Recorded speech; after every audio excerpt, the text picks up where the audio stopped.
I didn't go to film school, so I was using kind of every way I could get my hands on it to teach myself what I could teach myself about how movies were made.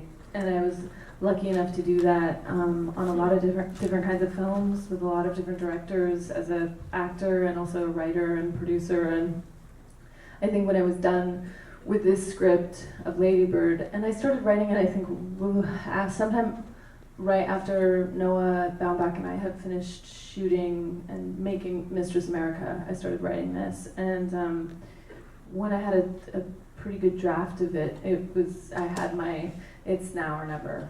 Like, you're either gonna do this or you're not. Because I realized I just wasn't gonna learn more by not doing it. I've had a number of weird run-ins with, like weird meaning amazing, but like run-ins with female filmmakers, and she was one of them. And I met her at a film festival. We both had films there, and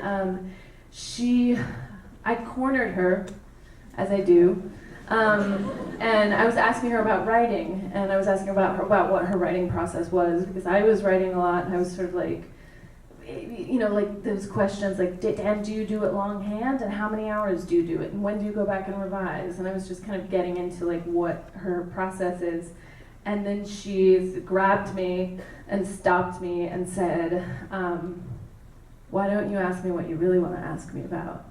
And I said, what do I really want to ask you about? And she said, you really want to ask me about directing? And I was like, how did you know? And she said, it's written all over your face. And she said, there's a gypsy word called, it's door, D-O-R, and it means longing. And she said, and you are full of door, and you want to direct. And then I just sort of, and that was long before this, and then I saw her in London at a BAFTA screening of this, and she came up to me and she was like, I was right.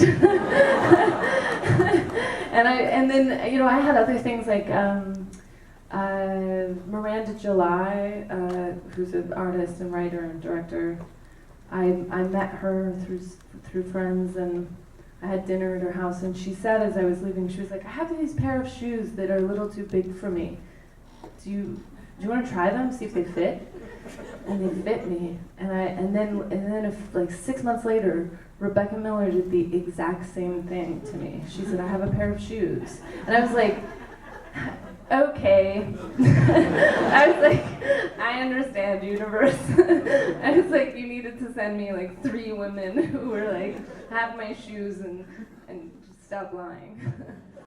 Some of the parts were just people I knew I wanted to play these parts, like Laurie or Tracy or Stephen McKinley Henderson or Lois Smith. But a lot of the parts I did audition, and I tend to listen for it to drop in. It's almost like music. I can hear it when it hits the right thing, and it's not.